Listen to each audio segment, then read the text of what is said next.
Welcome to Swagata's Way of Knowledge. আমার বাকি মিশ্রণের যে কটা অঙ্ক আছে তার মধ্যে কিছু অঙ্ক করে দিচ্ছি। তো আজকে যেটা দিয়ে প্রথম শুরু করছি সেটা হচ্ছে 7 দাগের অঙ্ক। 7 দাগে কি বলা হয়েছে না, দুটি সমান আয়তনের পাত্রে যথাক্রমে 1/3 ও 1/4 অংশ ফলের রস ছিল। বাকিটা কি করেছি না, বাকিটা জলপূর্ণ করে দিয়েছি, করে দুটোকে একসাথে মিশিয়ে দিয়েছি। এবার নতুন পাত্রে ফল ও জলের অনুপাত কি হবে। ধরো তোমাদের আগে জিনিসটা আমি একটু এঁকে দেখিয়ে দিই। ধরো হচ্ছে দুটো হচ্ছে পাত্র, তার মধ্যে বলেছে 3 অংশ, এই পাত্রটাতে 1/3 অংশ হচ্ছে ফলের রস আছে, এটাতে 1/4 অংশ ফলের রস আছে। মানে কি, ধরে নিচ্ছি পুরোটা 1 অংশ, তাহলে এর যদি 3 অংশ ফলের রস থাকে তাহলে বাকি অংশতে কি আছে, জল আছে। আর এর যদি পুরো অংশের মধ্যে 4 ভাগে ফলের রস থাকে তার বাকি অংশ হচ্ছে জল আছে। তাই আমরা এটাকে কি করবো না, পুরোটা থেকে যদি এটাকে বাদ দিই তাহলে আমরা এই পরিমাণ কত আছে সেটাতে জল পাবো। আবার এইটা পুরোটা থেকে যদি এটা বাদ দিই তাহলে এটা তো এই পরিমাণটা জল কত আছে সেটা পাবো। এবার কি করবে, বলা হচ্ছে যে দুটোকে মেশানো হচ্ছে, তাহলে এইটার সাথে এটা মেশানো হলো। মেশানোর পরে কি হলো, নতুন পাত্রতে ধরো এইটার সাথে এইটা যোগ হবে আর জলের সাথে জল যোগ হবে। তাই নতুন পাত্রতে কত ফল আর জল আছে সেটা বার করতে হবে। এইটা হচ্ছে আমাদের মূল বক্তব্য এই অঙ্কটা। এবার আমরা এসো অঙ্কটাতে চলে আসি। তাহলে ধরে নিচ্ছি, ধরি মোট ফলের রস, বা আমরা কি বলছি যে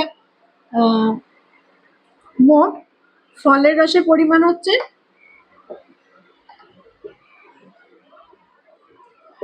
1। অতএব ফলের রস ছিল 1/3 প্রথমটাতে, অতএব জল ছিল 1 - 1/3, তাহলে হচ্ছে 3 - 1/3, 2/3। তাই জল আছে প্রথমটাতে 2/3। আর দ্বিতীয়টিতে ফলের রস ছিল কত না 1/4 অংশ, অতএব জল ছিল কত হবে, এটাও ধরে নিচ্ছি 1 অংশ। তাহলে 1 থেকে যদি 1/4 বাদ দিই তাহলে হবে 3/4 অংশ। তাহলে ফলের কত ফলের রস ছিল 1/3 আর 1/4, আর জল হলো হচ্ছে 2/3 আর 3/4। এবার কি বলছে, এবার বলছে নতুন পাত্রে ফল ও জলের অনুপাত কত। তাহলে নতুন পাত্রে মোট জল হবে, মোট ফলের রস হবে, বা ফলের রস হবে, আচ্ছা কত ছিল না, ফলের রস হচ্ছে তোমার 1/3 আর 1/4, তাহলে দুটো যদি আমরা যোগ করি তাহলে হচ্ছে 4 আর হচ্ছে 7/12। আর নতুন পাত্রে জল হবে 2/3 আর 3/4, তাহলে কত হচ্ছে, আচ্ছা 3 × 4 = 12, গুণ করলাম 3 × 4 = 8, 4কে যদি 12 দিয়ে ভাগ করি 3, 3 × 3 = 9, তাহলে হচ্ছে 17/12। তাহলে নতুন পাত্রে মোট ফলের রস হচ্ছে 7/12 আর জল হচ্ছে 17/12।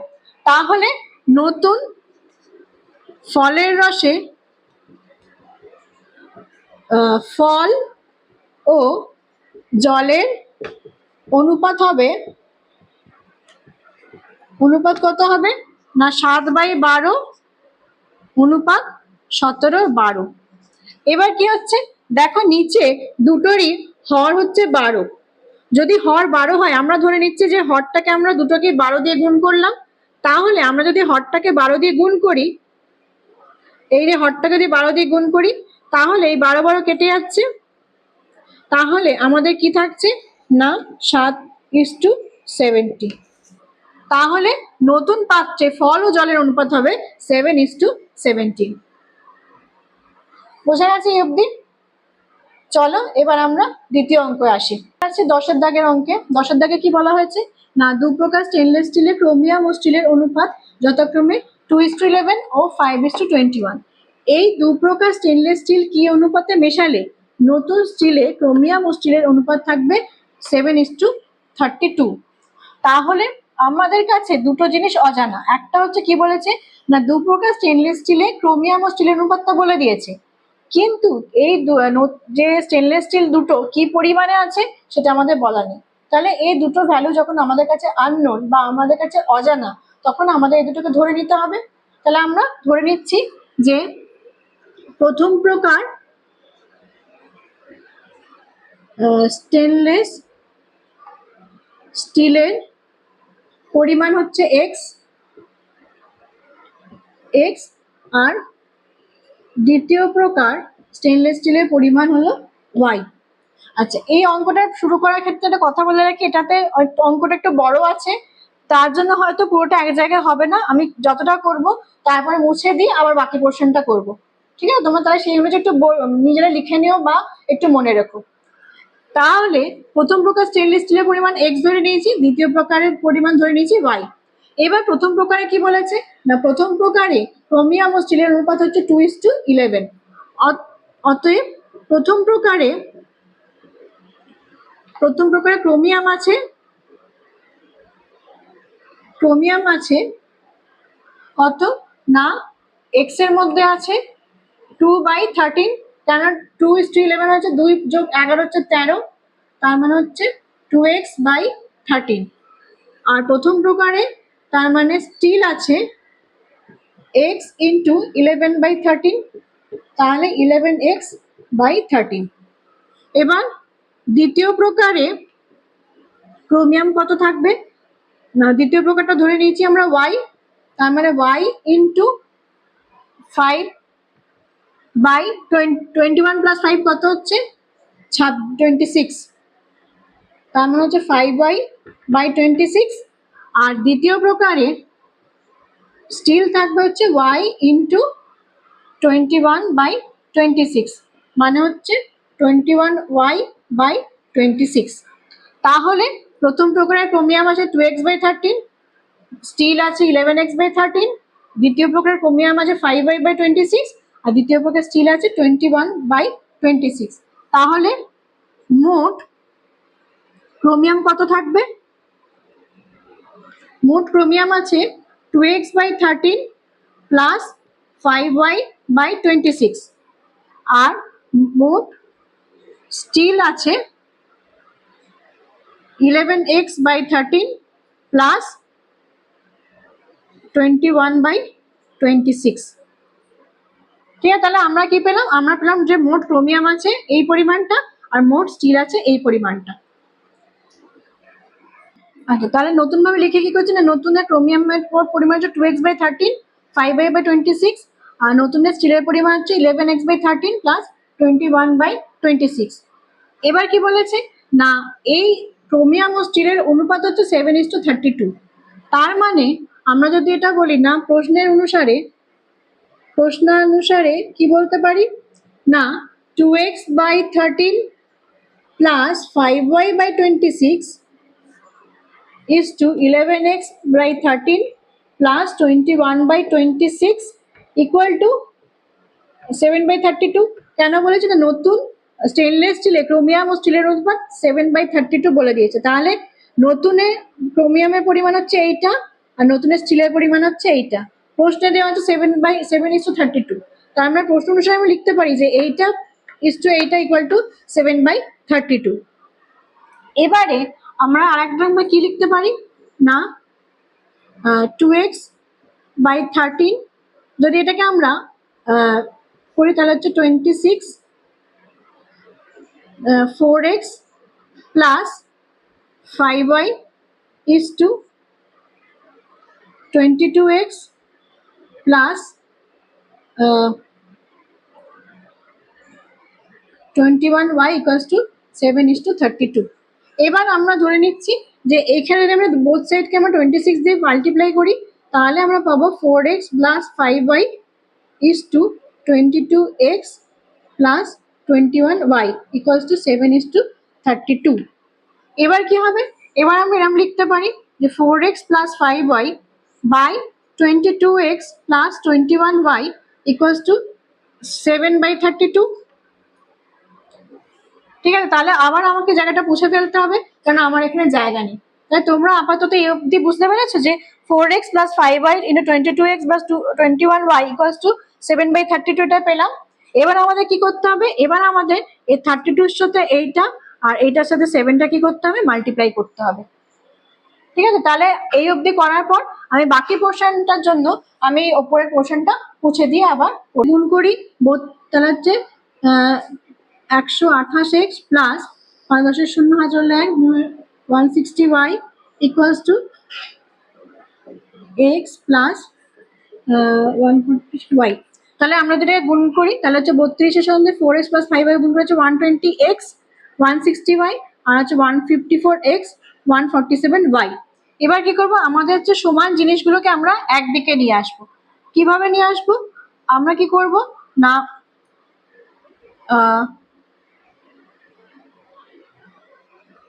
154x minus 128x equal to আমরা লিখতে পারি না, ধরো এটাকে আমি তোমাদের ডাইরেক্ট লিখলে তোমাদের একটু যদি বুঝতে অসুবিধা হয় তাহলে আমরা জিনিসটাকে একটু ঘুরিয়ে নিচ্ছি।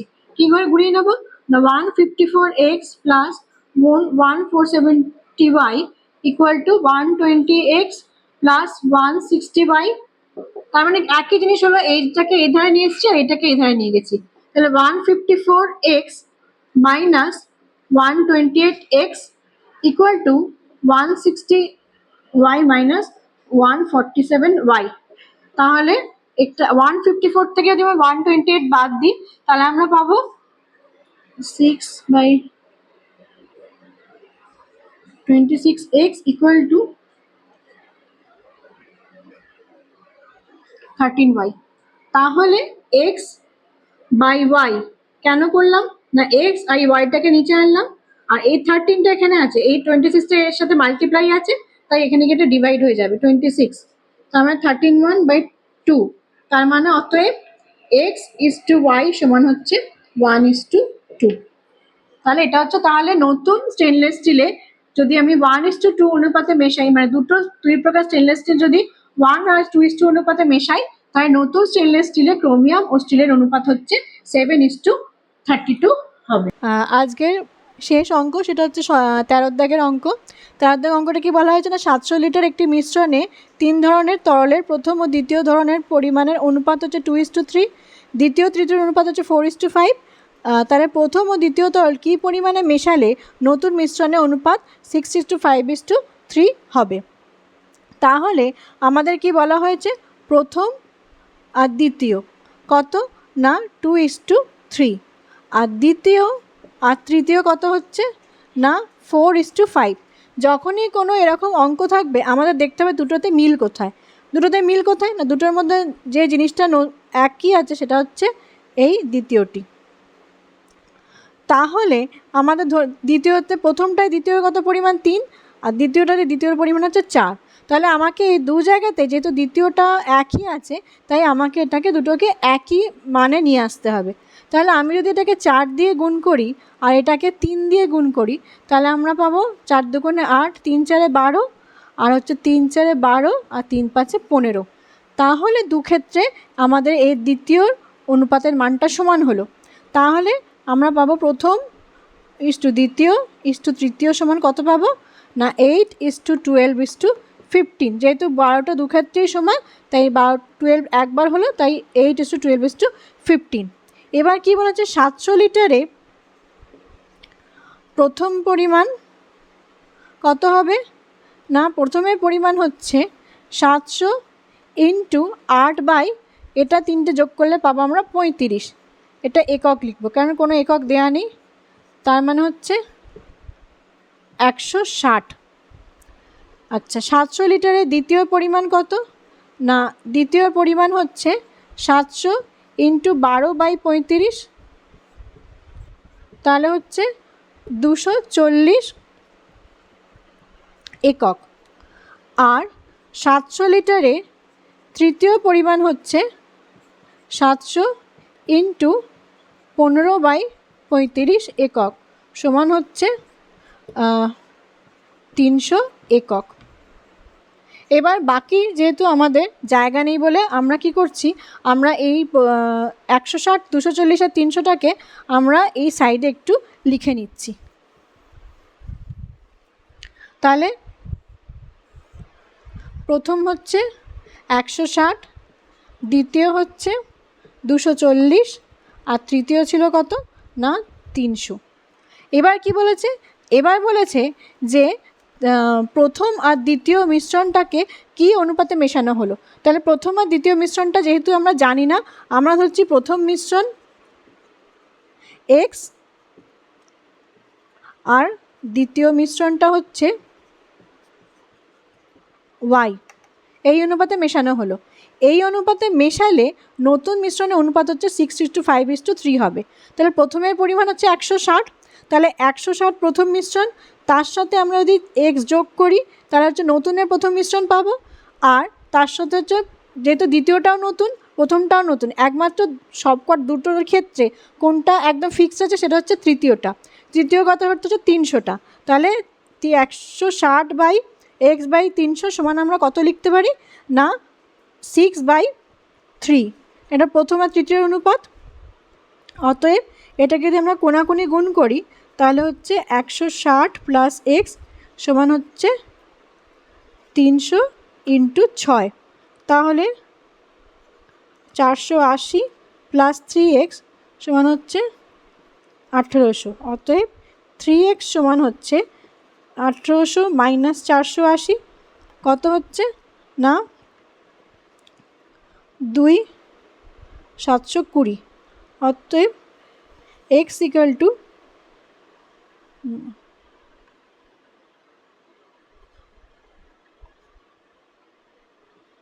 1320 হচ্ছে। তাহলে x = হচ্ছে 1320/3 সমান হচ্ছে 440। অতএব x সমান হচ্ছে 440। তাহলে প্রথমটা পাচ্ছি আমরা 440। আচ্ছা, দ্বিতীয়টা কত হচ্ছে না দ্বিতীয়টার মান হচ্ছে 240। কত পরিমাণে মেশানো হলো না y পরিমাণে ধরে নিয়েছি মেশানো হচ্ছে। তার সঙ্গে কোনটা ফিক্স না তৃতীয়টা ফিক্স, তৃতীয় ভ্যালু হচ্ছে 300। তাহলে হচ্ছে 5/3 সমান হচ্ছে 3 240 × y 3 5 15। অতএব 720y + 3y = 1500।